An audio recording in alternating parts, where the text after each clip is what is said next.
What's up, spilled milkers? Andrew Zimmern here, and guess what? Yes, I am in another hotel room. I am in the Line Hotel in Washington, D.C. A very nice hotel room. I have a very nice little setup here. I've stayed at the Line before. It's a nice spot. I'm in town for the National STEM Festival.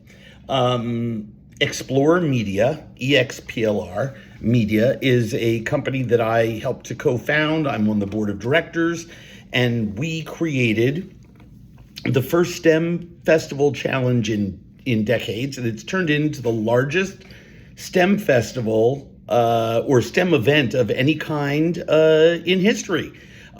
We were on the steps of the Capitol today taking pictures with the Department of Education, which is our government sponsor. We have events all weekend long. And of course, the big one is Saturday, where the finalists selected from all 50 states and U.S. territories will be showing off their science projects. And I'm just so excited about it. I'm also a STEM ambassador on the food side because there's a food category. So I can't wait to see what these brilliant young people, ages like 10 to 17, have created. We have flown them all in, every single young person in, put them up, and are taking care of all their expenses. Many of these kids have never been on a plane before, never left their hometowns before. I am overwhelmed with gratitude for being able to be a part of creating this. And to Jenny Bukos, our leader and the creator of Explorer Media, Carrie Byron, most famously of Mythbusters,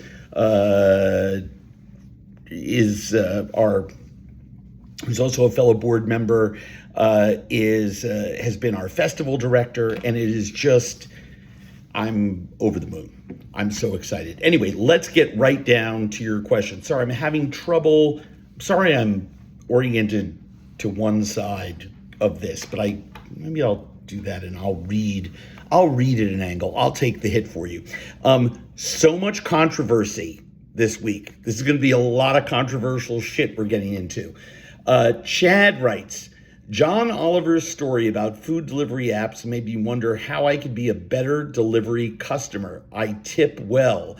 Yeah, we all need to tip well. We need to tip people who are part of the gig economy. It's very critical.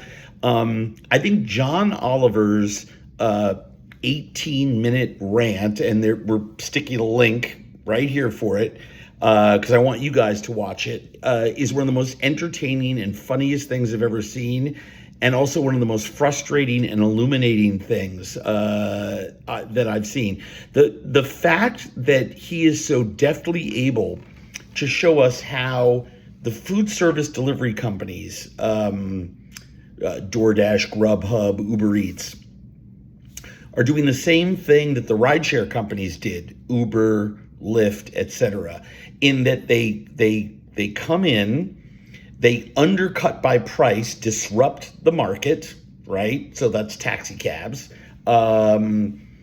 Famously in New York, I think, taxi cab medallion demand went from, 60,000 applications a year to like 10,000, some ridiculous thing. They put a lot of people out of work, disrupted a whole industry. And then when the cab driving sort of piece of the economy hit a low, they immediately, and Uber and Lyft got a certain dominant point in the marketplace and got us all spoiled I wish I could hold up my phone, but I'm recording on my phone, to using our app to order vehicles as transport ourselves to different places. They raise their prices. And as someone who uses ride shares a lot, prices have skyrocketed. It's awful. So there's a real bait and switch. Those companies are making a lot of money, and the quote unquote workers are not. And you and I are paying a lot more. With DoorDash and Grubhub and all the food delivery systems, as consumers right now, order and use it a lot, because right now we're the ones doing really well by it. In other words, we're getting a phenomenal service, fresh food from the restaurants of our choices right to our door. The delivery workers, as Oliver so deftly amplified, are getting screwed over. And the companies themselves have gone from losing money for years and years and years and years to generally breaking even now or making a little bit of money. But in a very short amount of time, when they become a little more dominant in the workplace, what are they going to do? They're going to jack up the prices even more because they're in the business of making money. So once they get us hooked on it, it's like drug dealers. The first taste was always free. First taste was always free. You'll love it, baby. And guess what? Then you're back, and then you're paying top dollar, or you're paying medium dollar for shittier product. Think about all this, and you really should watch John Oliver's piece. Now, along has come yet another disruptor looking to disrupt the disruptors, and that's Mark Lohr, the gentleman who tried to partner with A-Rod to become the majority owners of the Minnesota Timberwolves. And I know Mark. He's a brilliant guy, really, really successful businessman, and a very smart one. And what he has done is he has partnered with restaurants. He's trying to become as what's that delivery? Why can't I think of this food delivery company? Oh my God, I can't believe it.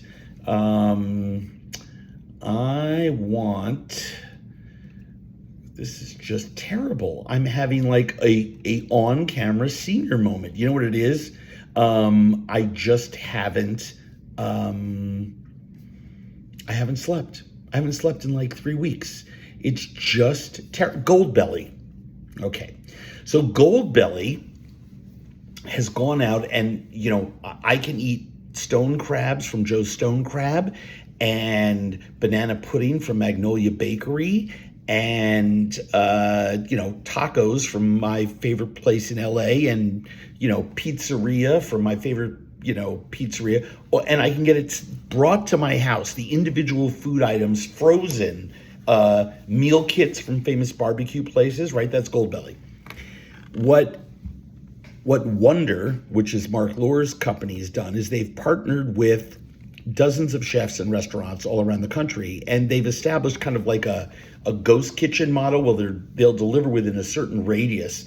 The idea being that you will eat a Bobby Flay pasta recipe so accurately represented that it would be like eating in a Bobby Flay restaurant, except that Bobby Flay's not restaurant. His employees aren't making it. The Wonder employees are, right? Now, I think it's a brilliant idea. The chefs who were partners in this are going to do very well. Lohr famously wants to take this company public within 5 years, believes that he can do it. Shake Shack took 14 years, by the way, to do it.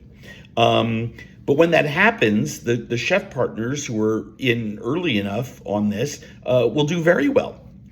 What remains to be seen, because right now Wonder is in no judgment here. What remains to be seen, because it's only in limited areas in the New York metro tri-state area, because I know they're in New Jersey too, if I remember, and I'm sure if they're in New Jersey, New York, they're in that little corner of Connecticut that touches down really close to us too, which is why we call it the tri-state area. It's a limited sampling, right? So let's see what happens and let's see what the final costs are. But if Lohr is successful, it means that you are willing to pay for a Bobby Flay recipe cooked for you, right? Or a Mark Murphy recipe, or a Michael Simon recipe, or a J.J. Johnson recipe, or a Jose Andres recipe, right? And I don't know if you are. Are you? Or do you rather would you rather eat at a local restaurant that you like, or make it yourself? I'm really asking. So I want to know. What do you think? And we're going to put a link to an Eater article that I think very accurately portrays exactly how Wonder works, so you can get a better idea about it. So link to that is there. Watch the John Oliver rant because it's funny. Read the Wonder article in Eater because I want to know if you would actually do that. Vicky writes, do you put noodles in your matzo ball soup? No. Well, I do, unless it's Passover week, in which case, of course, I don't. And do I put rice in my kibbeh? Yes, in certain types of fried kibbeh, I do. But in many I don't. And obviously with kibbeh naya, the raw lamb one, I use bulgur wheat. Angie writes, do you ever worry about flying on Boeing planes? I'm starting to get worried. Starting to? I've been worried for a long time. And I just saw a couple weeks ago, I think it was Southwest Airlines, a engine housing fell off during takeoff on a Boeing jet. I'm sorry. I just think, as much as I'd like to just point the finger at Boeing, and there definitely is a lot of finger pointing at Boeing, the economics of the airline industry are such that beginning with the deregulation and subsequent re-regulation of parts of the industry where these companies had to retrench and offer us fewer options, didn't have a lot of planes on standby, when the planes became so expensive and so expensive to maintain, and these companies realized that they had to sell you a cheaper ticket, safety kind of took a little bit more of a backseat. And I think with a lot of things, the one thing I don't want to take a backseat when I'm flying is safety. Okay, Linda last week asked for travel guides, which was great, except that she asked for travel guides like 75 different places. I'm kidding, Linda, I'm exaggerating.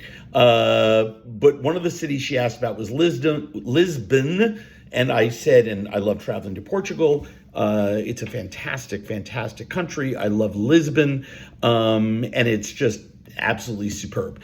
Some of my favorite restaurants in Europe are there. It's just a gorgeous city, and the food is spectacular. So what do I like? In the Belém neighborhood in Lisbon, go to Fetoria. It's a lot of traditional Portuguese flavors with slightly modern, plussed up techniques and plating styles. A thing that you see a lot of in Spain and Portugal in general. Having recently done travel guides to a lot of these towns and having to write down my favorite restaurants and think about what it is that I like about them. If you're into all things pork, go to Pigmeu, Pigmeu. It is in the Campo Henrique neighborhood, and they specialize in all kinds of things. The roast pork's amazing. The bifana sandwich, I mean, you're going to absolutely love it. Tascas are, and I know I'm not saying that with the proper Portuguese accent. I guess technically it's a tasca. But there are so many great ones. And Esquina, Esquina, is one of my favorites. I've made TV there. Think octopus and, roasted fish and grilled mackerel and sardines and, all sorts of traditional foods, just stunningly done. What else do I like when I am there? I stayed at the Four Seasons last time I was there. They have a restaurant down in the downstairs called Cura, Cura. Influence from the coast and the countryside, an incredible wine cellar, certainly a fancy pants restaurant. Near the Parliament is Cafe de Sao Bento, Saobento.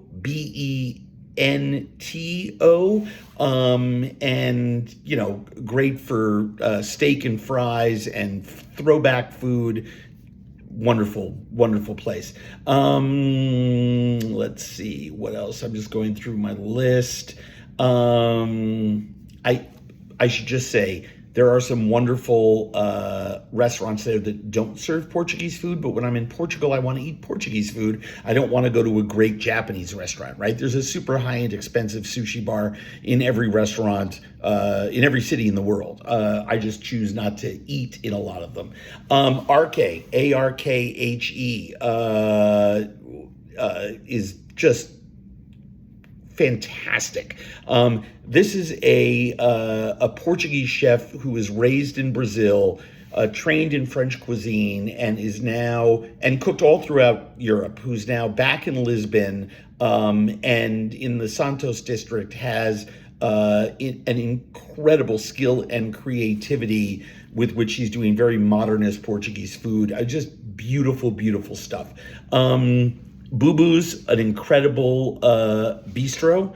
And I know I just said I like to eat Portuguese food, but this chef does sort of some French food and some Portuguese food, but he's using only fresh Portuguese ingredients. So, for example, when, all the fish, he's not bringing it in from Normandy. He's cooking with local fish, doing it in a Portuguese style. It's just a Bubu, B-O-U, is just fantastic.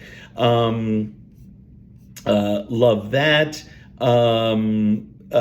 It has a fancy name that's French, but Versailles, the bakery, is just absolutely superb in Portugal.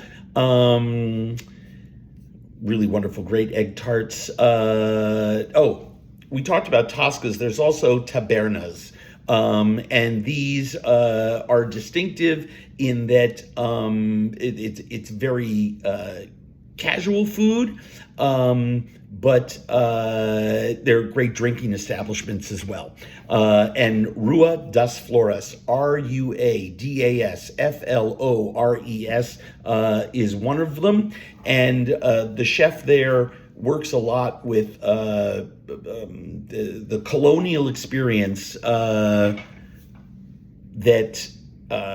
Portugal participated in. So you'll see a lot of foods from the South Pacific Islands and other places, and South America that Brazil, during the heydays of European colonialism,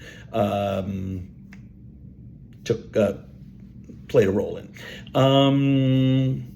Let's see, where else? Cerveceria Ramiro, Miramijiro. The best seafood in Lisbon.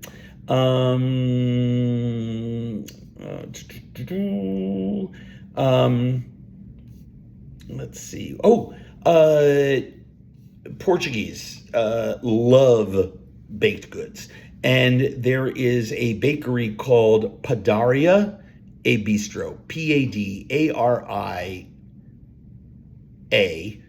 separate word E, separate word bistro, Bistro. Fantastic bakery. And of course, they make sandwiches and cakes and tartalettes and all the rest of that. And that is a must go. I loved getting pocket food from there. Just absolutely spectacular. Downtown, you're looking just for a big, bustling, modern, fabulous restaurant that happens to serve contemporary Portuguese cuisine. Go to Solar dos Presuntos, Solardos, Presuntos, Presuntos. It's 3 floors of food awesomeness. And their bread stew with seafood was the best thing that I had there. They also have roast goat, one of my favorite things in the whole world. It's a must go. Bel Canto, 2-star Michelin restaurant. You want someplace fancy, go there. It's just remarkable. Again, Portuguese cuisine, traditional stuff, think salt cod and roast pork and all the classics, shot through a Michelin star prism. Let's see, what else?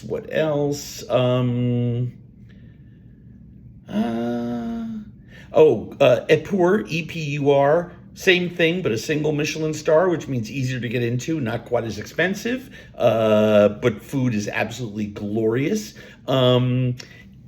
Classic things like kidneys in Madeira and seafood rice go to Gambrinus, Gambrinus.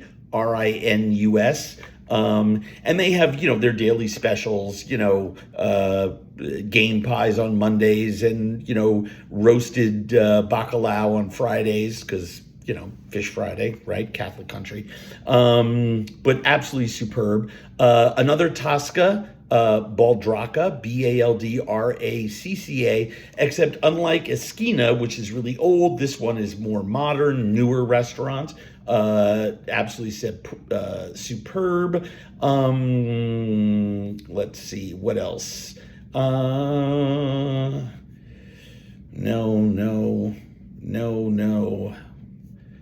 So many great places.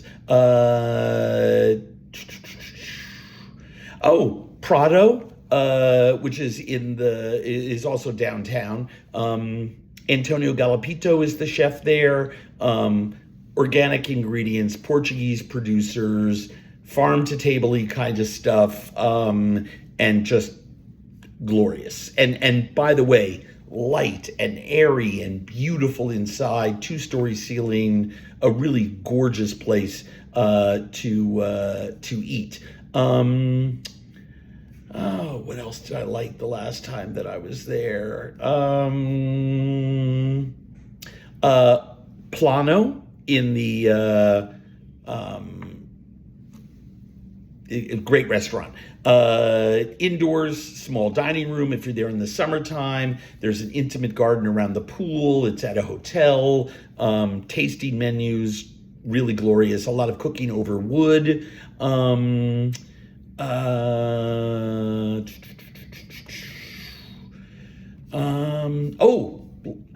There's a Tasca called Maca Verde, Macaverde, and it's not it's a new restaurant that's a Tasca, and it is just incredible. The fried fish there is great.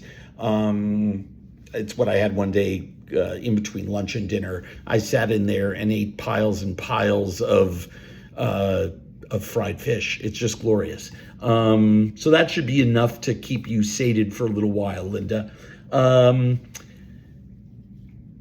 Let's see. What's the next question here? Oh, Robin writes, all these questions are just designed to get me in trouble with friends of mine. What do you think of Momofuku acquiring the trademark on the term chili crunch? I think technically they already owned it, or they bought it from a company, and because they had to legally show activity on the mark, they did something that I think is just a PR and marketing nightmare for them, which is they wrote CD letters, cease and desist letters, to a lot of smaller companies for Chili Crunch, Chili Crisp. It's hot chili oil with solids in it. Most people have said it's like trying to trademark the word ketchup, and yeah, the comparison is pretty accurate. There is a link that we are putting here for a Washington Post article, so you can read the facts and make up your mind. It has radically divided the food world. David Chang owns the Momofuku Group.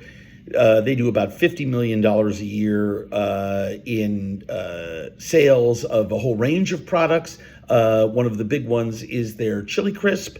And I think, if I'm reading the tea leaves correctly, like a lot of other business people, there are people running that company for him who said, hey, we have to, there's 100 other people out there making chili crisp, and we have spent money and time to stake a legal claim, and this is in a court will decide, not you or me, to being able to trademark the name and tell other people to stop using the name. But the problem is that David Chang is one of America's great chefs, and he is obviously maybe not obviously to some of you, but he is of Korean descent. And a lot of these chili crisp companies are small startups owned by a lot of other people with AAPI heritage. And they're looking at him and saying, hey, Dave, why are you pushing the little guy out of the way? You're doing just fine. I think the bigger issue, and I'm not accusing anyone of this, but I think the bigger issue is, and it's come up a lot over the last couple of years, where does being successful end and corporate greed start? How much is too much? What's your number? If you're a business owner, what's your number? I own a couple businesses. In my head, I know my number. I don't need to grow bigger than X because I know what needs I have for the next 20 years of my life and what I need to earn. And I know what I want to pass on to my son. So, what does your number want to be? Some people want to grow and they love the rush of the game. With one of my businesses, I can relate. Well, actually, with two of my businesses, I can relate. I want to grow them as big as I can. I want to see how far I can go. And then in some of the other businesses, I'm just content to be where I am and have modest year-over-year growth. I think when I mentioned it was a marketing error, I think somewhere along the line, whoever made the decision to send cease and desist letters from Momofuku underestimated the fact that it's a company owned by a celebrity who has multiple TV shows and TV commercials and, friends of celebrity. David Chang is a megastar.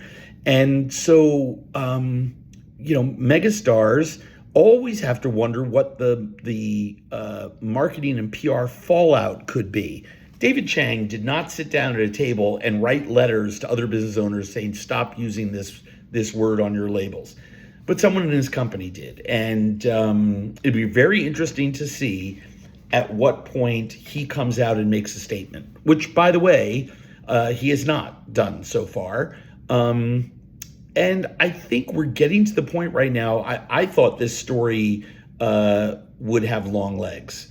I had other friends who said, oh, it's going to go away. I said, no, it's not. It's not going to go away until David Chang comes out and says something. I think David Chang needs to come out and say something. So that's my opinion of that. And yes, link to the Washington Post article there so you can look at it. Any tips, Pico asks, any tips for a long haul flight? Yes, bring your own food. Yikes. And when you get to wherever you're going, stay on the local clock. If you arrive in the morning, stay up as late as you can, at least till 9 o'clock before you go to sleep. It gets you onto the next cycle or the local time clock faster. It's why I like to arrive into another country, even though some people don't like it because they lose a day, but you gain it the other way. I like to arrive in Asia in the evening.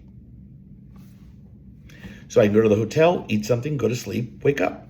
I like to arrive in Europe in the evening if I can. It's very, very difficult. It's very difficult. That means a very early morning flight from America because you're headed east, right? So from Minnesota, I think to Paris is like a 6.5 or 7 hour flight, something like that. So you've got to, you got to leave early in the morning if you want to get there in the evening.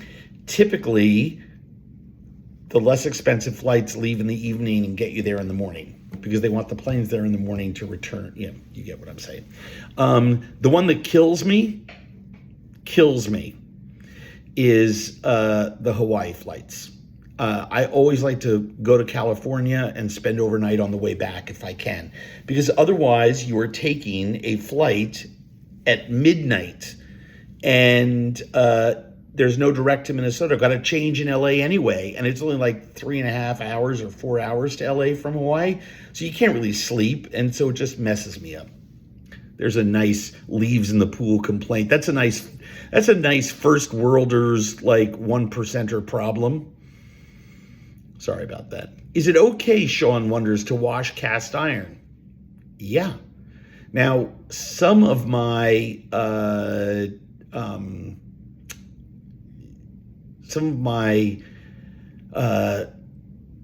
pans that are very thinner and made of carbon steel, I just wipe out. But it depends what I'm cooking in them. Sometimes you have sticky bits on the side. I always use lukewarm water. I have a scrubby with no soap at all, and then I re-oil it and just re-cure it almost every time, even very casually. Once I've washed and dried a pan, whether it's cast iron or a thinner metal, I will always dry it over a low flame and then rub oil into it several times just to keep that beautiful no-stick vibe going. Take good care of their pans and they'll take good care of you. I guess a lot of folks on Instagram are asking where they can get a Culver's tracksuit. The one that I was wearing in my Culver's ad is one of one. The company owner actually made it for me a couple of years ago when I did a TV spot for them, and it is one of my most treasured possessions because I love Culver's hamburgers, and more importantly, their concretes, and more importantly, their coleslaw, and more importantly, their fish sandwiches. I just like Culver's. Last question from Bert in LA. There was a comment on Threads that Valerie Bertinelli made that was interpreted as bashing Food Network, saying that it's, quote, not about cooking anymore. I didn't see it as, I saw it as more of a statement. I love Valerie Bertinelli, love Food Network. And I think I don't think people misunderstood her. I think media companies, shitty ones, a big up yours. I should start there. When I was younger, there was a magazine in New York. This is an indelicate story called Screw Magazine, and its owner was a very ribald gentleman who, in the early days of cable, I mean the earliest, when there was like 3 cable channels, A, B, and C, on top of a box on your TV set. This is during the 70s. At the end of his half-hour show on Channel J, always had an FU to someone. My FU is to all those shitty media companies that use clickbait. This is clickbait. The title of the article is Valerie Bertinelli bashes Food Network. And then you read it and you're like, what? She wasn't really bashing them. She's just stating a fact. It's not about cooking anymore. And let me explain what I mean by that. And this comes from someone who has a lot of expertise in this, not because I've been talent on television for 20 plus years, but because I own a production company, and we're an agent in production company. I'm very proud that we're a Real Screen International 100 production company. And we make a lot of TV shows for a lot of networks, and our agents provide us with mandates from the network, and they change every month. Sometimes they change every 6 months or once a year, but most change every month.